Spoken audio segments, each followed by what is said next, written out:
Proverbios 27, 17.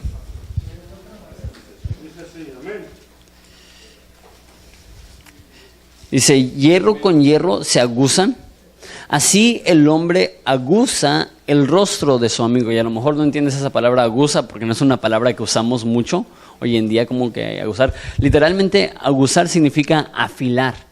Entonces lo que está diciendo es que como hombres necesitamos ser afilados, que la vida nos puede hacer menos dinámicos, menos cortantes, y necesitamos que nos saquen filo.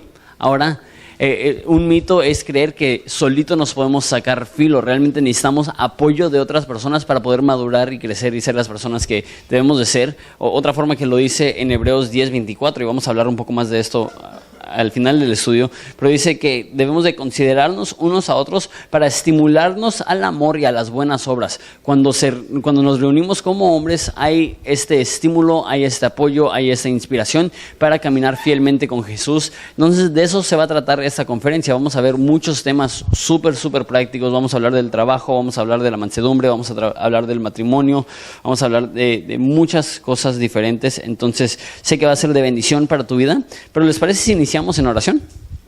Vamos a orar. Jesús, te damos tantas gracias porque tú eres fiel y no dejarás de ser fiel, porque la Biblia dice que aunque nosotros seamos infieles, tú permaneces fiel porque no puedes negarte a ti mismo. Y lo que queremos hacer en esta mañana es reconocer que no nos creaste para ser criaturas independientes, no nos creaste para estar en la batalla solos, no nos creaste para vivir alejados de ti o de tu pueblo o de otros hombres que te aman y te glorifican. Entonces, Padre, te pido que nos des claridad y entendimiento en esta mañana de cómo hacer eso. Te doy gracias por las personas aquí, te pido que las bendigas grandemente y es en tu nombre precioso que pedimos esto. Amén. Muy bien. Entonces el título de este estudio es No estamos solos en la batalla.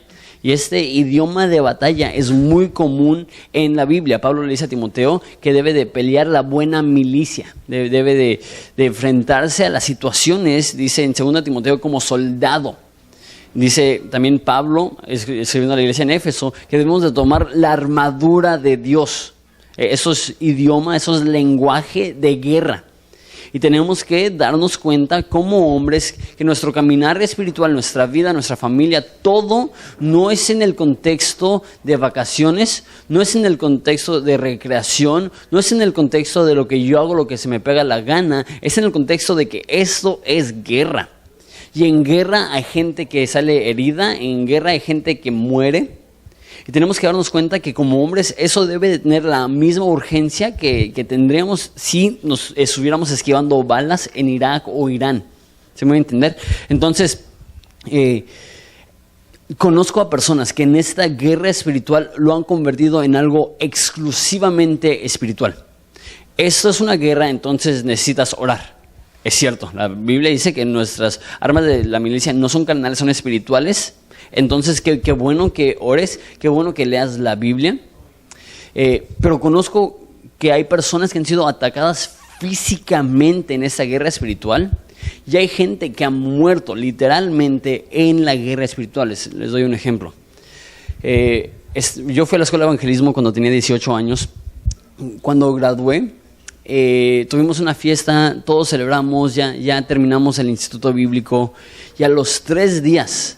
uno de los alumnos más destacados de la escuela de evangelismo ese semestre murió de una sobredosis. ¿Por qué? Porque después de graduarse, como que de repente vio que tenía tiempo libre y se aburrió. Y eso llevó a deprimirse y la depresión llevó a que probara heroína después de, se me hace como 13 años sin probar nada. Probó heroína y murió. Yo digo, ok, sí necesitamos orar. Claro, sí necesitamos leer la Biblia, claro, eso es esencial. Pero hay un factor en la guerra que si un soldado sale solo va a morir. Y hay tantos hombres que se creen machos. Yo no necesito a nadie, yo no necesito nada. Yo diría, eso es lo más tonto que puedes pensar, porque esa es una guerra y soldado que sale solo es soldado que va a morir. Entonces, voy a dar 3 puntos. Voy a dar el primer punto de la necesidad de pertenecer a Cristo. Si estás tomando apuntes, Puedes escribir esas cosas. La necesidad de pertenecer a Cristo. Número 2, la necesidad de pertenecer a la iglesia. Y número 3 va a ser la necesidad de convivir con hombres. Ok, la necesidad de pertenecer a Cristo. Vayan por favor a Romanos 8:1. Romanos 8:1, por favor.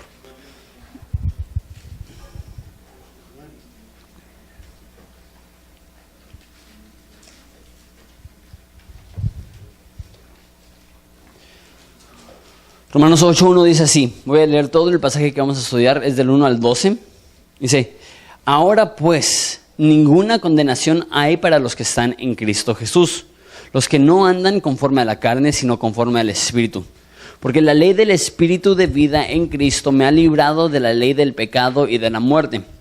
Porque lo que era imposible para la ley, por cuanto era débil por la carne, Dios enviando a su Hijo en semejanza de carne de pecado, a causa del pecado condenó al pecado en la carne. Versículo 4, Romanos 8, ¿estamos ahí? Para que la justicia de la ley se cumpliese en nosotros, que no andamos conforme a la carne, sino conforme al Espíritu.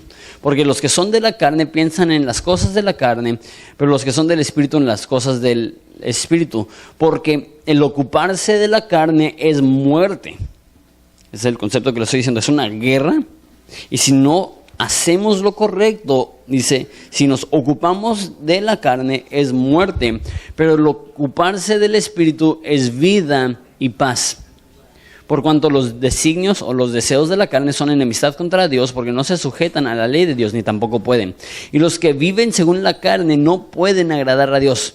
Mas ustedes no viven según la carne, sino según el Espíritu.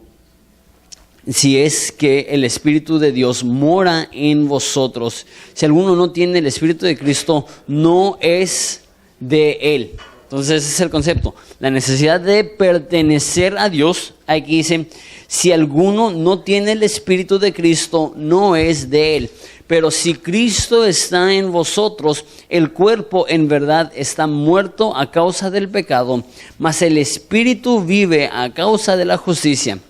Y si el Espíritu de aquel que levantó de los muertos a Cristo mora en vosotros, el que levantó de los muertos a Cristo vivificará también vuestros cuerpos mortales en el Espíritu que mora en nosotros. Así que, hermanos, deudores somos no a la carne, para vivir conforme a la carne. Entonces, ese es el primer pasaje que vamos a ver en esta categoría de la necesidad de pertenecerle a Cristo. Ok, Romanos 8:1, la mayoría se lo saben. ¿Qué dice? Romanos 8:1. Ok, no hay condenación alguna, dice, ninguna condenación hay para los que están en Cristo Jesús. Uno de los versículos más, pero más padres. Y tú dices, no hay condenación. ¿Qué significa eso? Dios no te condena. Dios, cuando estás en Cristo, no tiene nada en contra de ti. Está muy padre. Eso significa, el diablo no te puede condenar. ¿Por qué? Va a decir más adelante, ¿quién condenará a los elegidos de Dios? Dios es el que justifica. Entonces Satanás no puede ver tu vida y decir, ¿sabes qué? Él es culpable aquí y aquí y aquí y aquí y aquí. ¿Por qué? Porque hay una voz mayor, hay una autoridad mayor, la voz de Jesús, la autoridad de Jesús que dice, no, Él es limpio, Él es justo, Él es santo, yo le he limpiado. Entonces no te puede condenar Satanás, no te puedes autocondenar. Cuando tú dices, soy un asco, cuando tú dices, jamás voy a poder. Aquí dice, nadie puede condenarte, ni siquiera tú debes condenarte. ¿Por qué? Porque si tú te autocondenas, tú estás diciendo, ok, ya sé que Jesús me ha librado, pero hay un juez más alto que Jesús. Hay una opinión más importante que la de Jesús. ¿Y cuál es esa? Mi opinión. Yo soy el juez de mi propia vida, pero si Jesús es el juez de tu vida, tú dices, ok, no hay condenación alguna. Eso está muy padre. No tienes de qué avergonzarte. En Cristo eres limpio. Está increíble. Pero hay una condición. Los que no andan conforme a la carne, sino conforme al Espíritu. ¿Cuál es la forma de no tener condenación? Pues lo primero que dice, estar en Cristo. Y después dice, a los que no andan conforme a la carne, sino conforme al Espíritu. Me acuerdo, justo después de que salí de la escuela de evangelismo, que estaba frustrado porque veía partes en mi vida donde me faltaba mucha madurez espiritual. Entonces, me acuerdo que estaba hablando con mi papá y estaba muy frustrado y estaba con un pico, estaba haciendo un hoyo y me acuerdo que estaba muy frustrado y le dije a mi papá, ¿por qué no puedo madurar más rápido? Y dijo mi papá, Jonathan, no hay condenación alguna a los que están en Cristo, queriendo consolarme. Mi reacción, porque ya había leído un poco más la Biblia, sí, a los que no andan conforme a la carne, sino conforme al Espíritu, y yo creo que yo estoy en la carne. Y en ese momento agarré el pico y no le di a lo que le estaba dando y me di en el tobillo. Fue como que, ¡ah! Sí. ¿Ves? Estoy en la carne. ¿Qué no puedes ver? Ok, ¿es cierto eso? Es cierto que no hay condenación alguna a menos de que estés caminando en el Espíritu. Si estás de desobediente, más te vale sentirte condenado. ¿Por qué? Porque no hay condenación alguna a los que están en Cristo, que no andan conforme a la carne, sino conforme al Espíritu. ¿Es cierto eso? ¿Es cierto que sí debes tener condenación si estás en la carne? Esa frase de estar en la carne. Esto lo hemos escuchado vez tras vez tras vez. Perdón, es que estuve en la carne. Lo decimos, ¿no? Perdóname. Es que la verdad no estuve caminando conforme al Espíritu. Mira lo que dice. Da un buen de justificaciones, porque la ley del Espíritu de vida en Cristo Jesús me ha librado de la ley del pecado y de la muerte. Por eso no hay condenación, porque Dios me ha librado. Porque lo que era imposible para la ley, por cuanto era débil por la carne, Dios, enviando a su Hijo en semejanza de pecado, a causa del pecado, condenó al pecado en la carne. Entonces está diciendo, no hay condenación. ¿Por qué? Porque Dios ya condenó a Jesús por mis pecados, para que la justicia de la ley se cumpliese en nosotros, que no andamos conforme a la carne, sino conforme al Espíritu. Esa es la frase. Okay. ¿Cuál es la forma de que la justicia de Dios se cumpla en ti? ¿Cuál es la forma que Dios te perdone y te vea justo, santo, perfecto? Andar conforme al Espíritu y no conforme a la carne. Ok, eso significa que si dices una grosería, si fumas, si haces este tipo de cosas, ¿ya estás conforme a la carne? ¿Será eso? Si te enojas con tu esposa y le dices de nombres, ok, de repente ya no te justifica Dios. ¿Por qué? Porque andas según la carne, ¿es lo que está diciendo? Entonces, ¿qué significa andar conforme a la carne y qué significa andar conforme al Espíritu? Porque eso es importante. ¿Por qué? Porque si andas conforme a la carne, tienes condenación. Si andas conforme al Espíritu, no hay condenación. Ok, define lo que es andar conforme a la carne en versículo 5. Dice, porque los que son de la carne piensan en las cosas de la carne, pero los que son del Espíritu en las cosas del Espíritu. Porque ocuparse de la carne es muerte, pero ocuparse del Espíritu es vida y paz. Ok, ¿qué es lo que significa estar conforme a la carne? Ocuparte de las cosas de la carne. ¿Qué es lo que es estar conforme al Espíritu? Ocuparte en las cosas del Espíritu. Sigue explicando eso. Por cuanto los deseos de la carne son enemistad contra Dios, porque no se sujetan a la ley de Dios, ni tampoco pueden. Y los que viven según la carne no pueden agradar a Dios. Ok, si vives según la carne, no puedes agradar a Dios. Dios no está feliz contigo. Dios está enojado contigo, es lo que nos dice al principio de Romanos, que la ira de Dios se revela desde el cielo contra toda injusticia e impiedad de los hombres que detienen con la injusticia la verdad. Okay. Si andas conforme a la carne, eres enemigo de Dios. Y de repente dices, ay caray, Jonathan, ¿no es cierto? Eso no es lo que dice la Biblia. Pues déjate leo lo que dice la Biblia. Los que viven según la carne no pueden agradar a Dios. Dios no está feliz, Dios no está agradado, Dios está enojado si andas conforme a la carne. Pero mira lo que dice. Mas ustedes no viven según la carne. Ok, ¿qué significa eso? El cristiano verdadero, el que ha nacido de nuevo, ya no está de repente a veces en la carne y a veces en el Espíritu. Delante de los ojos de Dios, si eres un cristiano verdadero, tú le perteneces a Él. Mira lo que dice. Mas ustedes no viven según la carne, sino según el Espíritu, si es que el Espíritu de Dios mora en ti. La Biblia dice que Dios no da el Espíritu por medida. No, o sea, aquí tienes poquito y ya que se te acabe vienes por más. Aquí tienes poquito y ya que se te acabe vienes por más. No, es si tienes el Espíritu de Dios, tu cuerpo, tu espíritu, tu alma está rebosando del Espíritu Santo, está totalmente lleno del Espíritu Santo. Entonces, a lo mejor te preguntas, ¿y qué de las veces que me enojo? ¿Qué de las veces que caigo? ¿Qué de las veces que peco? ¿Eso significa que estoy caminando según la carne? Pues aquí dice, no es un mandamiento. Ustedes no deben de andar conforme a la carne. Es una declaración. Ustedes no andan conforme a la carne. Si caes y pecas, no es porque eres de la carne. Regresa a lo que dice. Dice, era imposible según la ley por cuanto era débil en mi carne. Es imposible agradar a Dios a través de tus obras. Jamás serás lo suficientemente bueno para que Dios diga, wow, qué increíble, qué buena persona eres, qué buena gente eres. Jamás llegarás a ese nivel. Siempre has agradado a Dios de una forma, si es que el Espíritu mora en ustedes. Entonces, si hacen cosas bien, ¿por qué está agradado Dios contigo? Porque mora el Espíritu Santo dentro de ti. Si caes y pecas, ¿por qué está agradado Dios contigo? Porque mora el Espíritu Santo dentro de ti. A lo que llego es, teológicamente, posicionalmente, el cristiano siempre está en el Espíritu. Entonces, cuando dice los que andan conforme a la carne y no conforme al Espíritu, no está hablando de cristianos rebeldes y cristianos maduros. Está hablando de no cristianos y cristianos. Y a lo que llego es cristiano. Si tú realmente has nacido de nuevo, si el Espíritu Santo mora dentro de ti, no hay condenación alguna y jamás la habrá. Toda tu condenación fue clavada al madero. Toda tu culpa la llevó Cristo. Todo tu pecado la tuvo en su carne. Regreso y lo que dice, porque Dios, enviando a su Hijo en semejanza de carne y de pecado, a causa del pecado, condenó al pecado en la carne. O sea que Dios condenó tu pecado en la carne de Cristo. ¿Okay? ¿Sí entienden eso? Dios no ve tu pecado.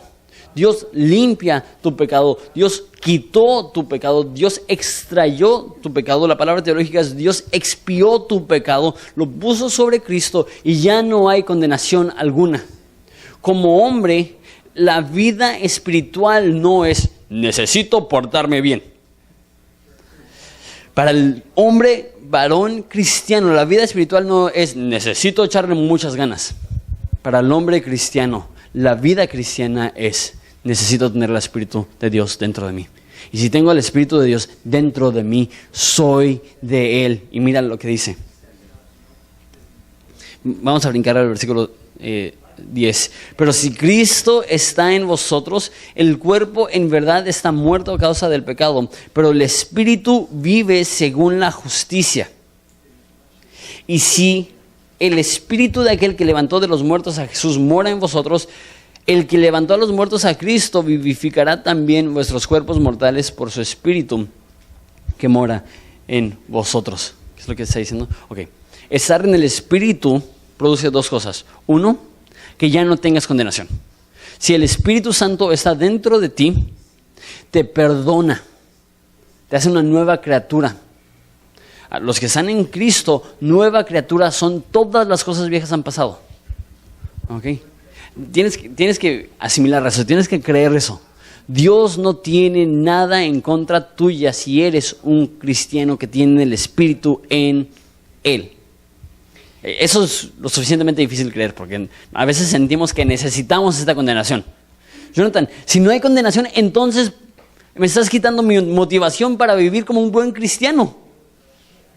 De hecho, estaba hablando con alguien que me estaba diciendo que cuando vino a Capilla Calvario, una de sus cosas difíciles es que él estaba acostumbrado a ser manipulado.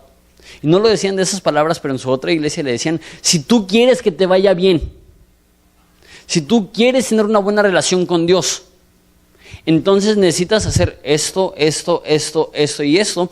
Y de repente tantos años de manipulación creyendo, yo para estar bien con Dios necesito hacer esto y eso. De repente le quitas esto y le dices, no, tú estás bien con Dios por la sangre de Cristo en tu lugar, por tu pecado. Y de repente dices, ¿y ahora qué hago? Me estás quitando mi motivación. Necesito la culpabilidad. Necesito la condenación. La mayoría de personas no quieren llegar al punto donde dicen, Cristo lo pagó todo, ya no le debo nada. Esa es la realidad. No hay condenación alguna a los que están en Cristo. Eso es lo primero que produce el Espíritu de Dios. Te quita la condenación. La segunda cosa que produce el Espíritu de Dios es que le da vida a tu cuerpo muerto. ¿Sí viste eso? Si aquel que levantó de los muertos a Jesús mora en vosotros, el que levantó de los muertos a Cristo vivificará también vuestros cuerpos muertos. Ok, tú dices, Jonathan, mi cuerpo es malo. Yo te digo, sí. Yo digo, mi cuerpo es malo. Tú me deberías decir, sí. Jonathan Domingo es malo. Ustedes son malos. No somos buenas personas que de vez en cuando nos equivocamos. Somos personas malas que de vez en cuando hacemos algo bien. Al revés. Pero Dios nos ama demasiado para dejarnos en ese lugar. Entonces, pues ahí, a ver cómo te las arreglas tú solo. No es la mentalidad que toma Dios, ¿qué es lo que dice? Su Espíritu también vivificará nuestros cuerpos. Eso significa que aunque por el pecado somos malos, Dios dice, te voy a cambiar. Te voy a hacer a mi imagen y mi semejanza. El cristiano no es perfecto y no lo será hasta que lleguemos al cielo. Pero el cristiano tiene el poder del Espíritu Santo para hacer las cosas que a Él le agradan. A través de nuestras fuerzas no. Porque la Biblia dice que Él pone tanto el querer como el hacer por su buena voluntad. La Biblia dice, cuida tu salvación con temor y temblor. ¿Eso se escucha cómo? Échale ganas o te va a ir mal. ¿Se escucha así, no? Cuida tu salvación con temor y temblor. ¿Qué es exactamente lo siguiente? Porque es Dios el que pone tanto el querer como el hacer por su buena voluntad. ¿Cómo le hacemos para echarle ganas? Es Dios el que pone tanto el querer como el hacer por su buena voluntad. Dios no solamente te perdona, te transforma. Y si no fuera por esta gracia, imagínate, Dios te dice, ama a tu esposa. Como Cristo amó la iglesia y dio su vida por ella. Si Dios no diera esto, Él también le dará vida a tu cuerpo. Sería cruel. Porque todos los que están casados saben que no es cosa fácil amar a una mujer. Menos amar a una mujer de por vida. Menos amar a la misma mujer. Toda la vida. No es tarea fácil. Entonces, ¿por qué Dios pide cosas así? Porque Él pone su Espíritu dentro de nuestros cuerpos que nos da vida para poder hacer esto. En otras palabras, si yo te digo, Ernesto, necesito que vueles, ¿qué es lo que Él diría? ¿Qué tipo de petición es esa? Y piénsalo, ¿qué es lo que Dios nos dice? Sed santos como yo soy santo. Entonces serán perfectos como yo soy perfecto. Y serán puros como yo soy puro. Y si se aman los unos a los otros, como yo les he amado. Y cristianos arrogantes dicen, sí. Los cristianos que son sencillos, humildes y honestos, dicen, que ame como Él me ha amado. Que sea puro como Él es puro. Que sea santo como Él es santo. Imposible. Es como si yo le dijera a Ernie, necesito que vueles. ¿Pero qué? Si yo soy dueño de una aerolínea. Y le digo, Ernie, necesito que vueles. Como que cambia, ¿no? De repente dices, Jonathan, necesito que me piches un boleto. Dios dice, necesito que seas santo. Él es totalmente santo. ¿Cuál debería ser nuestra reacción? Déjale hecho ganas. Eso sería como si yo le dijera, necesito que vueles, y se sube al techo del tercer piso y se avienta. No, te lo pedí, no para que lo intentaras en tu propia fuerza, te lo pedí para que vinieras a mí, a que me pidas esa fuerza, el poder del Espíritu Santo para poder hacerlo. Sé santo. Ok, gracias Dios, nos vemos cuando seas santo. Dios está, no es el punto. El punto es que yo soy santo. Si te pido que seas santo como yo soy santo, es para que vengas a mí. ama como yo te he amado. Ok, Dios. Dice, no, yo soy la fuente de amor inagotable. Ven a mí y de mí recibe amor para poder dar amor a las demás personas. Dios dice, ama a tu esposa. Nosotros decimos, ok, Dios, gracias. Él dice, no. Como Cristo amó a la iglesia, primero recibe mi amor y ya tendrás amor para darle a tu mujer. Cría a tus hijos en el amor de Dios. Ok, Dios, nos vemos al rato. No te vayas. Si lo haces tú, te vas a guacarear. No vas a poder hacerlo en tus propias fuerzas. Ven a mí, recibe de mi poder. El Espíritu Santo, el mismo Espíritu que le dio vida a Jesucristo, puede darle vida a tus cuerpos muertos. Dios no solamente te perdona, Dios a través de la fuerza del Espíritu Santo te hace más como Él. Y no solamente te perdona, te hace a través del poder del Espíritu Santo mejor. Por eso necesitamos pertenecerle a Él. Porque hombre que cree que puede solo es hombre que morirá espiritualmente. Piénsalo. Piensa en Elías. Después de derrotar a los sacerdotes de Baal, corre, se esconde. ¿Qué es lo que le dice a Dios? Mátame de una vez. Soy el único cristiano que queda. ¿Cuántas veces tenemos esa mentalidad? Soy el único que realmente ama a Dios. Soy el único que realmente está haciendo las cosas bien. Dios le dice, ¿de qué estás hablando? Un cristiano aislado siempre será un cristiano débil. Necesitamos pertenecer a Cristo. Me encanta esa frase, déjenla encuentro. Si alguno no tiene el Espíritu Santo, no es de Él. Entonces, la contraparte es, si alguien tiene al Espíritu Santo, es de Dios. Tú como cristiano le perteneces a Dios. Okay. Siguiente punto. ¿Cómo vamos hasta ahí? ¿Bien? Ok. Hombres, ¿necesitamos pertenecerle a Dios, sí o no? Ok, va. Ok. Segundo punto. La necesidad de pertenecer a la iglesia. ¿Por qué? Porque muchos hombres creen, yo tengo una buena relación con Dios, ¿para qué necesito ir a la iglesia? ¿Por qué necesito ir a un grupo en casa? ¿Por qué necesito ir al grupo de varones? Si a fin de cuentas yo ya tengo una buena relación con Dios.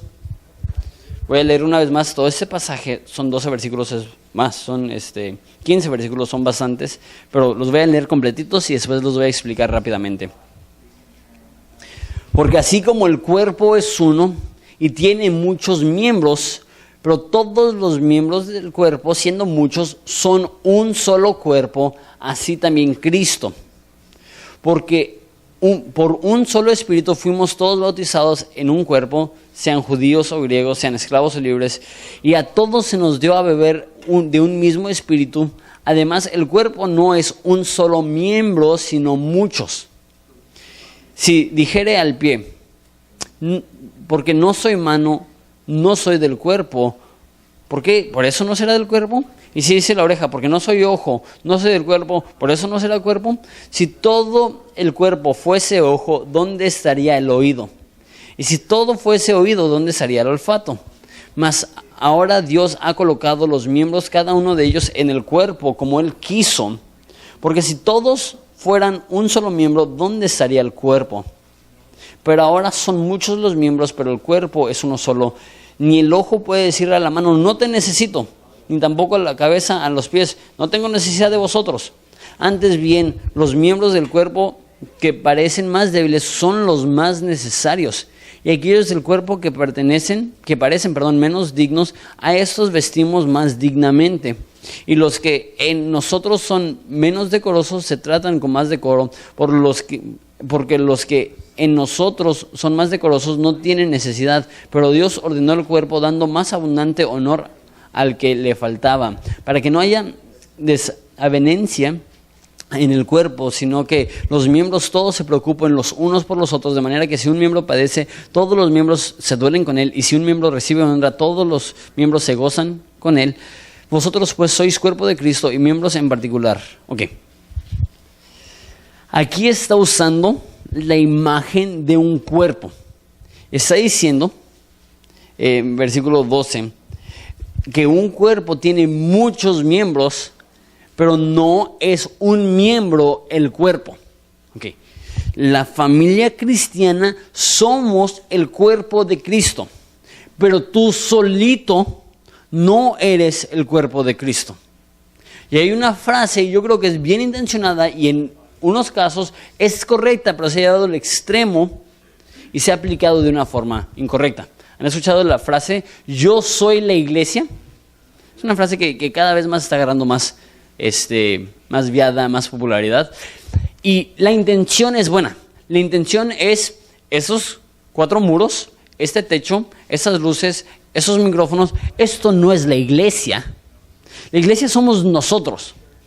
Pero si eso significa que no necesito congregarme, que no necesito a las demás personas. ¿Por qué? Porque a fin de cuentas yo soy la iglesia.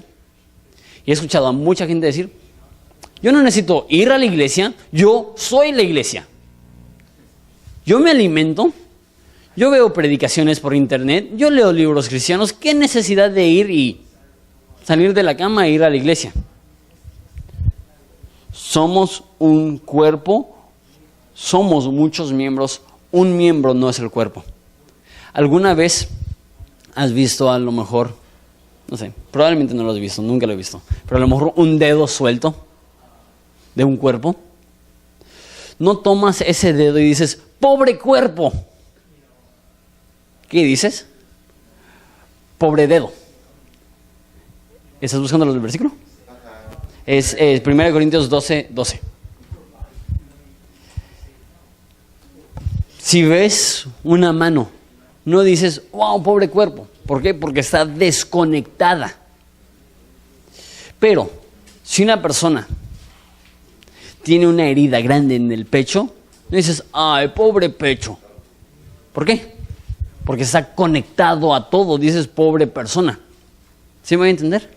Entonces, si estamos separados del cuerpo, no somos la iglesia. La iglesia es cuando nosotros, tú y yo, nos unimos y formamos el cuerpo de Cristo. Ahora, eso significa que todos nos necesitamos. Yo te necesito a ti, tú me necesitas a mí y todos estamos integrados.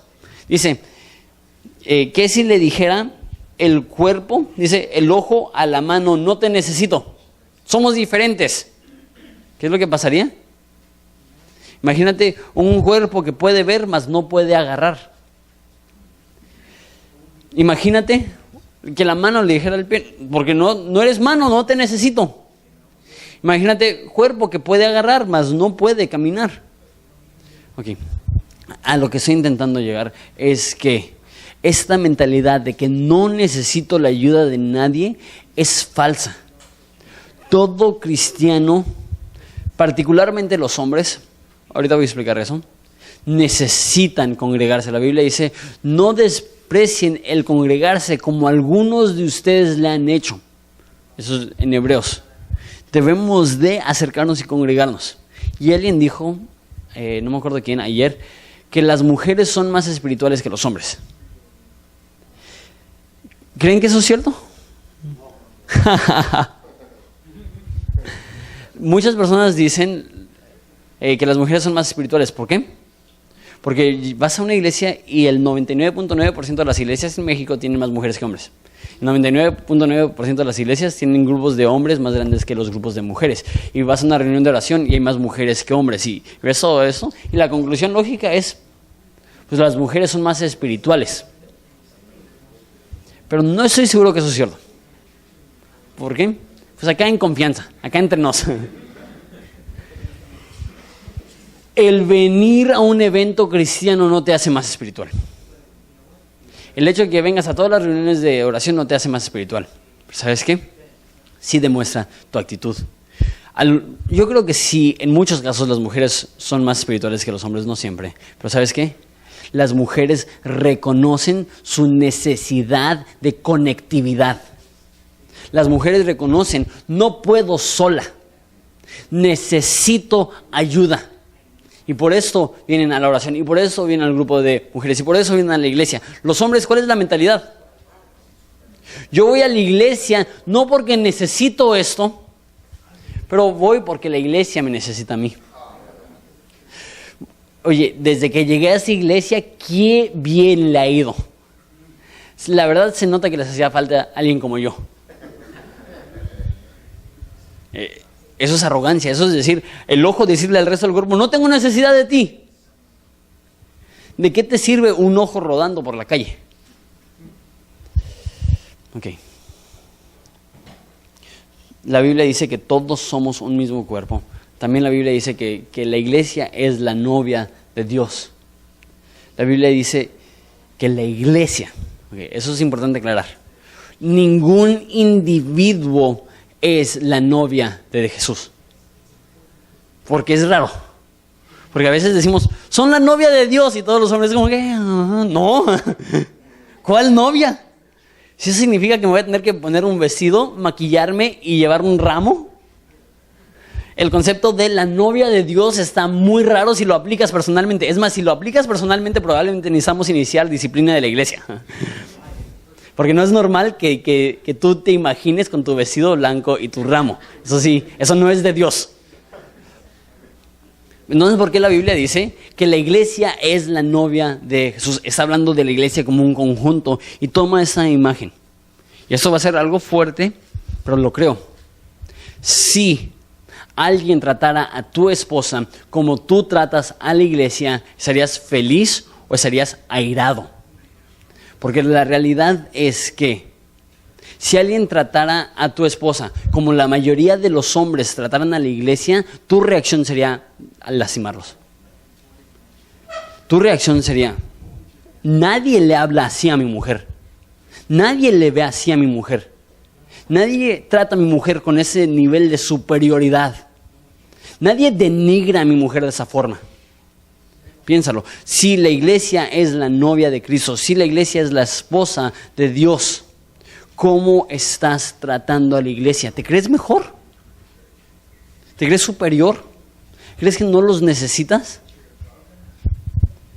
La Biblia dice, hablando acerca de nuestras esposas, que si no les tratamos con honor, nuestras oraciones tendrán estorbo. Cuanto más la forma que tratamos no solamente a nuestra esposa, sino a la novia de Cristo. Y a lo mejor por eso estamos batallando tanto en nuestra relación personal con Jesucristo, porque hemos olvidado la necesidad de ser una iglesia, ser una comunidad. La iglesia no está para aprovecharse de ella, la iglesia no está para usarse, la iglesia no está para olvidarse, la iglesia está para pertenecer. Y si tú estás aquí y no perteneces a una iglesia, es lo mismo que vimos hace rato. Serás un soldado solitario en peligro de ser matado, en peligro de morir. Ok, entonces punto número 1, la necesidad de pertenecer a Cristo. Esto es vital. Número 2, la necesidad de pertenecer a la iglesia. Eso también es vital. Okay. Ahora, la necesidad de convivir con hombres. ¿Por qué? Porque a veces decimos, ok, sí, entiendo eso, sí es importante estar en la iglesia, pero convivir con hombres, ir a una conferencia de hombres, pertenecer al grupo de varones, ¿es importante eso? Yo creo que sí, por 2 razones. Una razón práctica y una razón teológica. La razón práctica es que cuando hay mujeres hay ciertos puntos que no se pueden tocar, ciertas cosas que no se pueden decir. No puedes llegar a tu grupo en casa agarrado de la mano de tu esposa y sentarte y decir, no la aguanto. ¿Por qué? Porque vas a dormir en el sofá por quién sabe cuántos meses. Comprar un buen sofá probablemente es la mejor inversión que puedes hacer como hombre. Y más si esa es la mentalidad que tienes cuando llegas a tu grupo en casa. Van a haber dificultades y no quieres deshonrarla, y no estoy diciendo que los grupos de varones es para deshonrar a tu mujer, pero lo que estoy diciendo es que puedes ser honesto y decir, ¿sabes qué? Mi esposa está batallando para ser sumisa. Yo creo que ella cree que no la amo lo suficiente. ¿Puedes orar por mí? Eso no se puede hacer en un contexto con mujeres presentes. ¿Por qué? Porque no sé cómo, pero se va a enterar tu mujer. Eso es el aspecto práctico. Necesitamos ese apoyo donde no vamos a ser juzgados por ser hombres. Estábamos en la playa, Lalo, el líder de varones de aquí de Horizonte, y yo y otras personas, y habían puras chavas y nada más nosotros hombres, y de repente yo entrené artes marciales unos cuantos meses y el hijo de Lalo está entrenando jiu-jitsu, y estábamos enseñando técnicas de derribe para tumbar a las personas, y en la arena divirtiéndonos, y pasó una mujer y nos vio con ojos de se están lastimando, ¿sí? Déjense en paz, porque esa es la perspectiva de una mujer. Dice que no tiene hijos, no tiene hermanos, entonces no ha visto a hombres así siendo hombres, y a veces nos sentimos tímidos más en la iglesia. ¿Por qué? Porque hay muchas mujeres. De repente dices, si me comporto como un hombre, ¿qué va a pasar? No quiero ofenderlas, y sí tenemos que tener cuidado, pero cuando estamos en un ambiente de puros hombres, como se baja la guardia. De repente dices, sí, yo te voy a amar, tú me vas a amar, vamos a convivir, vamos a ser honestos, vamos a ser francos, vamos a ser vulnerables. Ese es el aspecto práctico. El aspecto teológico es que, vamos a regresar a los versículos que dije al principio, Proverbios 27, 17.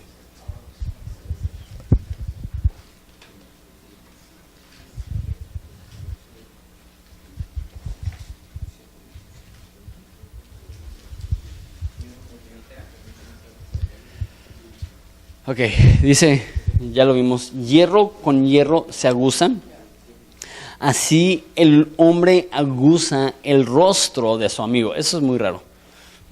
Primero la palabra que ya definimos, ¿qué es aguzar? Significa afilar.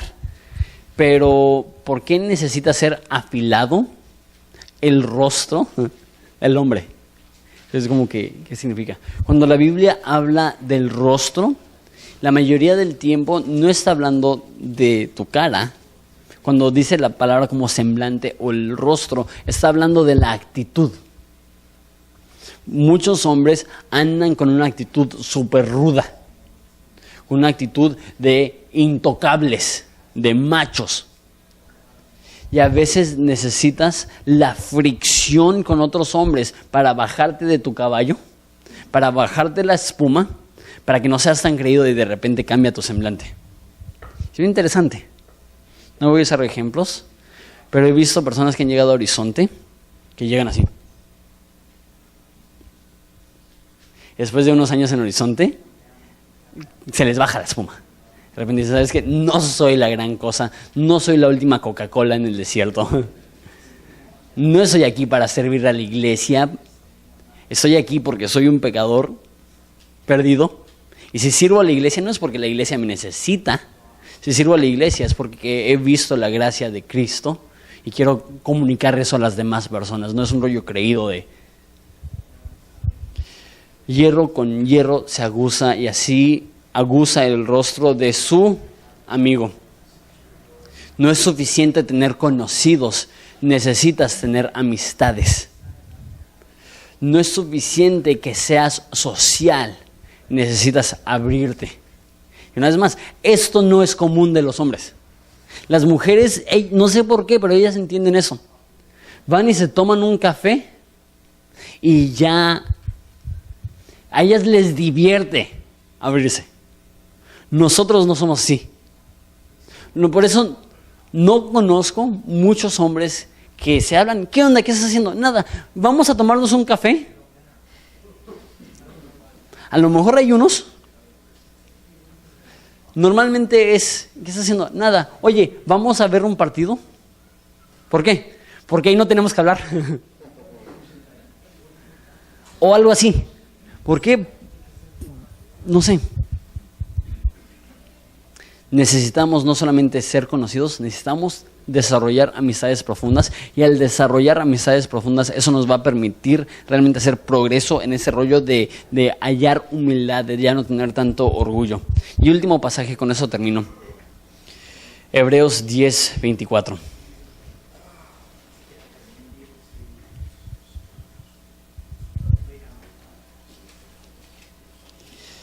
Dice, y considerémonos unos a otros para estimularnos al amor y a las buenas obras.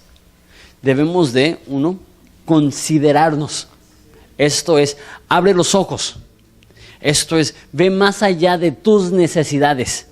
Esto es, hay hombres que están llegando que están espiritualmente devastados. Hay gente que está llegando que están totalmente desviados. Y necesitamos abrir nuestros ojos, considerar a los demás. ¿Para qué? Para estimularnos al amor. No sé tú, no sé cuál es su trasfondo, no sé a qué te dedicabas antes. Y a veces es para bien y a veces para mal. Pero como hombres, la competitividad, no sé si lo dije bien, pero la competencia nos hace hacer cosas que jamás creímos que íbamos a hacer. Me acuerdo de chavo, yo siempre patinaba. Y había un chavo que empezamos al mismo tiempo y la verdad llegué a progresar bastante, pero en ese entonces apenas estaba empezando. Y él me dijo, brinqué 5 escalones, que la verdad no son muchos, pero iba empezando. Y yo le creí, y no sé si es cierto hasta esta fecha, porque yo jamás lo vi. Pero había algo en mi corazón que dijo, si él puede, yo puedo. Y fui solo a las 3 cabezas cuando eran 5 escalones ahí. Y brinqué y la patineta se levantó así. Y tenía como 14 años. Mis piernas no eran más largas que la patineta y caí como si fuera un pogo. Así. Se me enterró así en la ingle. Me sangró. No estaba obviamente al nivel de talento para intentar algo así. Pero dije, si tal persona puede, yo puedo. Y lo intenté y como les digo, no, hasta la fecha no sé si fue verdad. Pero así y muchas veces patinando, veía a alguien que yo sabía que tenía más o menos mi nivel y hacía algo que yo no podía. Decía, pues, si él puede, yo puedo. Como digo, a veces eso es para mal. A veces hay personas en la cárcel que están en la cárcel porque dijeron, si él puede, yo puedo. Entonces no siempre es para bien. Pero hay esa esencia, que cuando estás en la batalla espiritual y ves sobre tu hombro y ves a alguien que empezó en el camino de Cristo al mismo tiempo que tú y de repente está amando a su esposa, está sirviendo a su iglesia, tú dices, wow, si él puede, yo puedo. Y tú, que puedas ser un ejemplo para que las demás personas vean tu vida y digan, wow, yo sé que él no es el más inteligente, yo sé que él no tiene el mayor dominio propio. Yo sé que él no es el más astuto, yo sé que él no es el más talentoso, pero él está tomando pasos grandes de fe y si él puede y si él se anima, yo también. Esto solamente se puede en el contexto de hierro con hierro, en el contexto de pertenecer a la iglesia, en el contexto de amistad con otros hombres, para estimularnos al amor y a las buenas obras. ¿Les parece si oramos? Amén.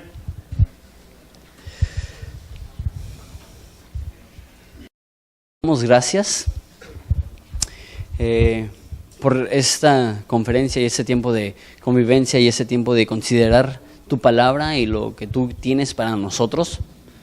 Jesús, reconocemos que no somos nada y que a menos de que tú brilles en nuestras vidas, vamos a permanecer solos y si una semilla cae y permanece sola, muere. Pero si estamos sembrados, tendremos otro tipo de muerte. No una muerte que lleva a destrucción, sino una muerte al yo que produce vida. Como una semilla que cae al piso y muere. Si permanece sola, muere. Pero si está bien sembrada, bien cimentada, lleva mucho fruto. Te pido que así podamos permanecer en ti y pertenecerte a ti. Porque si estamos en ti, no hay condenación. Y hay fuerzas para vivir como a ti te agrada. Te pido que podamos pertenecer a la iglesia, que todos somos miembros los unos de los otros, que nadie es mejor que otro, que todos somos necesarios. Y te pido que podamos afilarnos el uno al otro, que podamos ser amigos, que podamos inspirarnos y motivarnos y estimularnos a buenas obras. Te amamos, Jesús, te pido que ese tiempo sea de mucha bendición y es en tu nombre precioso que pedimos esto. Amén.